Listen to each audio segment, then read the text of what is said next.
अच्छा भाई, अभी हम जो स्टार्ट करने लगे हैं वो है अलजब्रा। इसमें सबसे पहले मैं दूंगा अलजब्रा का इंट्रोडक्शन। अल ख्वारिज़मी साहब जो थे हमारे अजीम मुसलमान साइंसदान, ये उनकी ईजाद है जो कि अब तक स्टूडेंट्स को पढ़नी पड़ती है और पढ़ते रहेंगे ता क़यामत। अच्छा, अलजब्रा क्या होता है? आपने स्टूडेंट्स जो नए स्टार्ट करने लगे ना अलजब्रा, आपने इसमें ना अल्फ़ाबेटिकल लेटर्स देखे होंगे, mostly X Y Z A B C, कोई भी उसका लेटर्स जो है ना वो आप लिखते हो इसमें अलजब्रा में। अच्छा, उससे पहले मैं कुछ टर्म डिस्कस करूँगा, ये इंट्रोडक्शन है सिर्फ, फिर हम देखेंगे इसको सॉल्व कैसे करते हैं। ठीक है, सबसे पहले होती है कांस्टेंट टर्म। कांस्टेंट कहते हैं कोई सी भी नंबर को, लाइक 1 2 3 -1 -2 और आपका 0, कोई भी नंबर आपको जो दिया हुआ है ना उसको हम कांस्टेंट कहते हैं। ठीक है, कांस्टेंट इसको इसलिए कहते हैं क्योंकि ये देखो, कांस्टेंट कहते हैं एक जैसा। अब ये 1 है, हम इसको -2 नहीं कहेंगे, 1 है, इसकी प्रॉपर्टीज़ हैं। ठीक है, कि ये काउंटिंग में इसकी क्वांटिटी 1 होती है। ठीक है, 1, ये 2, ये किसी चीज़ को रिप्रेजेंट करता है। ठीक है, अच्छा, जो अल्फ़ाबेट्स हम यूज़ करते हैं A B C X Y Z वगैरह, वो हमारे पास होते हैं वेरिएबल। ए बी सी के, ए एक्स वाई ज़ी के, एल एम एन के, तो हम ये जो भी अल्फ़ाबेट्स यूज़ करते हैं इनको वेरिएबल कहते हैं। ठीक है, अब इनको वेरिएबल का अगर आप उर्दू मीनिंग देखो ना, तो वेरिएबल का मतलब होता है चेंज होते रहना। ठीक है, ये वेरिएबल इटसेल्फ ए है ना, ये एक बॉक्स होता है जो कि एम्प्टी होता है। इस बॉक्स को हम नाम देते हैं, जैसे x मैंने नाम दे दिया। x बॉक्स के अंदर कोई भी नंबर स्टोर हो जाता है। ठीक है, इसकी वैल्यू चेंज होती रहती है, कभी x हमारे पास 1, कभी 2, कभी -1, कभी -10, कोई भी नंबर इसके अंदर आता है। तो वेरिएबल मीन्स चेंज होता रहता है ये। ठीक है, उसके अलावा कोएफिशिएंट, थर्ड पे आओ। अगर किसी वेरिएबल के साथ अगर कोई नंबर लगा हुआ है तो हम उसे कहते हैं कि ये जो 2 है ये हमारे पास कोएफिशिएंट है। ठीक है, ये 2 हमारे पास, अगर किसी वेरिएबल के साथ अगर कोई कांस्टेंट लगा हो तो हम उसे कहते हैं इस 2 को ये कोएफिशिएंट है। ठीक है, अगर हमारे पास खाली वेरिएबल लगा हो तो उसके साथ हमारे पास कोएफिशिएंट जो होता है वो 1 कंसीडर किया जाता है। ठीक है, अगर मैं खाली y लिखूं तो y का अगर मुझसे पूछे इसका कोएफिशिएंट क्या है, तो मेरे पास y का कोएफिशिएंट 1 होता है। ठीक है, अब आए एक्सपोनेंट पे, जिसको कहते हैं पावर। ठीक है, जैसे मैंने x⁻2 लिखा, xy⁻2 लिखा, तो ये मेरे पास जो 2 है ये मेरे पास एक्सपोनेंट है।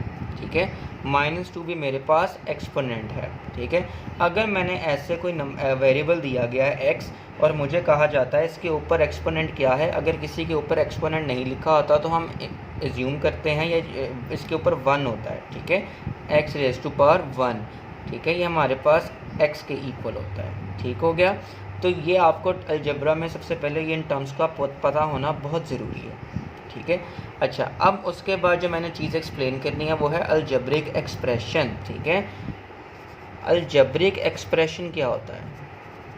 ठीक है, अलजब्रिक एक्सप्रेशन, हम इन सारी टर्म्स को जब इनके बीच में अरिथमेटिक ऑपरेशन होते हैं आपके पास, प्लस माइनस डिवाइड मल्टीप्लाई। ठीक है, इनको हम अरिथमेटिक ऑपरेशन कहते हैं, ARITHEMATIC, अरिथमेटिक ऑपरेशंस कहते हैं, प्लस माइनस डिवीजन और मल्टीप्लिकेशन को। जब भी ये वाली टर्म्स इन साइंस के दरमियान आती हैं तो हम उसको अलजब्रिक एक्सप्रेशन कहते हैं। जैसे मैं लिखता हूँ 4x² + 3xy, और लिखता हूँ मैं -4z² + 15ab, मैंने चाहे 2 लिखूँ 3 लिखूँ, इस तरह की मैं कोई भी चीज़ या लाइन लिखता हूँ, इसको कहते हैं अलजब्रिक एक्सप्रेशन। ठीक हो गया, अब अलजब्रिक एक्सप्रेशन जब मैंने लिखा तो इसके बाद जो मुझे कंसेप्ट का पता होना चाहिए वो है डिग्री का कंसेप्ट। ठीक है, डिग्री क्या होती है?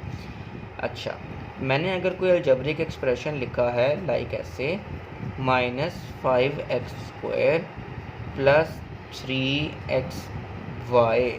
ठीक है, डिग्री क्या होती है आपकी? डिग्री आपकी हाईएस्ट पावर होती है।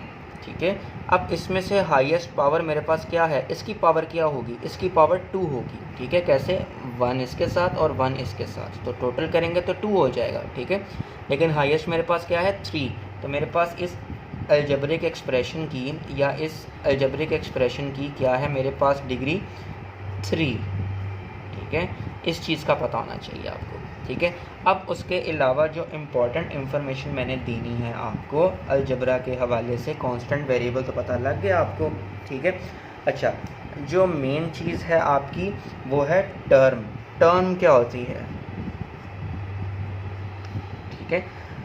हम कोई भी अलजबरिक एक्सप्रेशन के दरमियान जब दो ऑपरेटर्स लग रहे हों लाइक प्लस या माइनस, तो हम टर्म्स काउंट करते हैं, ठीक है। जैसे 2x मैंने और प्लस y लिखा, तो इसमें मेरे पास कितनी टर्म्स हैं, मेरे पास इसमें 2 टर्म्स हैं। ये फर्स्ट, बीच में इसका प्लस का साइन लग गया, तो फिर इसके बाद सेकंड, ठीक है।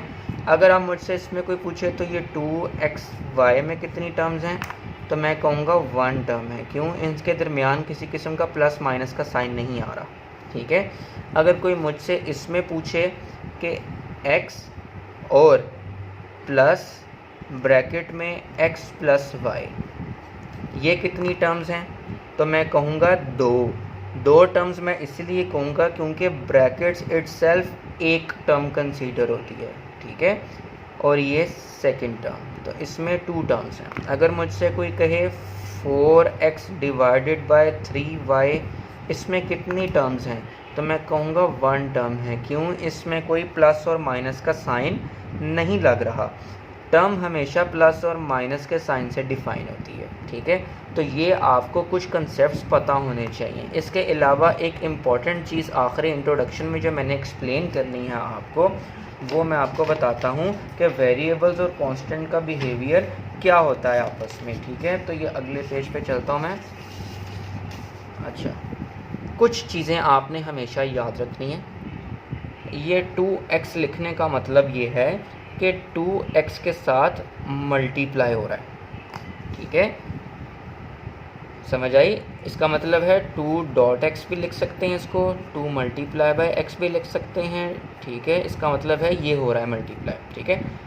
उसके अलावा 2x और y इसके दरमियान अगर कोई साइन नहीं है, तो इसका भी मतलब यही है कि ये मल्टीप्लाई हो रहे हैं आपस में, ठीक है। x और y भी आपस में मल्टीप्लाई हो रहे हैं, ठीक है। तो अगर इसके दरमियान कोई साइन नहीं है, इसका मतलब है कि ये मल्टीप्लाई हो रहे हैं, ठीक है। अच्छा, उसके अलावा एक होता है लीनियर एक्सप्रेशन। अलजेब्रिक एक्सप्रेशन पढ़े थे ना, ठीक है। ऐसे एक्सप्रेशन जिसमें मेरे पास डिग्री मैंने आपको बताया था हाईएस्ट पावर होती है, ठीक है। डिग्री मेरे पास 1 हो, उसको लीनियर एक्सप्रेशन कहते हैं। जैसे फर्स्ट करो मैं लिखता हूँ 2x + 3, इसमें टर्म्स तो 2 हैं, लेकिन मेरे पास डिग्री क्या है, डिग्री कहते हैं हाईएस्ट पावर को, ठीक है। इसमें x वेरिएबल की हाईएस्ट पावर मेरे पास 1 है, तो मेरे पास इसकी डिग्री 1 है, ठीक है। तो आपने हमेशा डिग्री नोट करनी होती है। ऐसी एक्सप्रेशंस जिसमें जैसे फर्स्ट करो 5x + y - 4z - 3, इसमें मेरे पास डिग्री क्या है, 1 है, ठीक है। ये भी 1 है, तो हाईएस्ट अगर सारी सेम भी हो तो मैंने एक हाईएस्ट फिर भी 1 ही है, बेशक ये 1 ही है हाईएस्ट, तो इसको कहते हैं लीनियर एक्सप्रेशन, ठीक है। उसके बाद नॉन लीनियर क्या होते हैं, जिसमें मेरे पास पावर डिग्री 1 नहीं होती, -3, ठीक है। इसमें पावर 2 आ गई, डिग्री इसके पास 2 है, तो मैं कहूँगा कि ये नॉन लीनियर एक्सप्रेशन है, ठीक हो गया। तो इसको कहते हैं हम, अच्छा पावर को ना हम, जो मैंने आपको पीछे बताया एक्सपोनेंट पावर, इसको हम इंडेक्स भी कहते हैं, ठीक है। इसका जो तीसरा नाम है उसको इंडेक्स भी कहते हैं, ठीक है। अब तक का जो ये हमारा है ये इंट्रोडक्शन है, ठीक है। अब हम चलते हैं आगे एडिशन की तरफ, सब्ट्रैक्शन के अलजेब्रिक एक्सप्रेशन को एडिशन, ये तो सिर्फ था इंट्रोडक्शन। एक आखिरी मिसाल मैं दूंगा कि अलजेब्रे का इस्तेमाल डेली लाइफ में कैसे करते हैं। आपने मोस्टली पाकिस्तान और इंडियंस में जो रहते हैं वो आपने हार्पिक का पता होगा, ठीक है। वो उसकी जो एडवर्टाइजमेंट उसमें वो एक बात कहते हैं कि हार्पिक देता है 10 गुना सफाई। 10 गुना का मतलब है 10x, ठीक है। फ़र्ज़ करो अगर आम साबुन या आम तेज़ाब अगर उसकी स्ट्रेंथ 5 है, उसकी ताकत चीज़ों को साफ़ करने की 5 है, तो हार्पिक अगर 10 गुना देता है, 10 गुने का मतलब ये है उससे 10 गुना ज़्यादा। तो मैंने आपको बताया 10 और x आपस में भी मल्टीप्लाई हो रहे होते हैं, तो 10 5 देता था वो, मैं देखूँगा हार्पिक इसके मुकाबले में कितना देता है, ठीक है। तो मैं 5 फुट करूँगा तो 50। अगर उस तेज़ाब की ताकत 5 है तो हार्पिक की 10 गुना मतलब 50 है। इस तरह हम जनरल लाइफ में बेसिक मैंने आपको बताया किस तरह से यूज़ करते हैं, ठीक है। 10 गुना का मतलब है 10x, 10 टाइम्स ज़्यादा, 10 टाइम्स x है ये, ठीक है। 10x मीन्स 10 टाइम्स x, क्योंकि ये मल्टीप्लाई हो रहा है, टाइम्स का मतलब मल्टीप्लाई होता है। होपफुली आपको ये अलजेब्रा की इंट्रोडक्शन अच्छे से समझ आई होगी। अब हम आगे चलते हैं कि इनको ऐड कैसे करते हैं और इनको सब्ट्रैक्ट कैसे करते हैं अलजेब्रिक एक्सप्रेशंस को।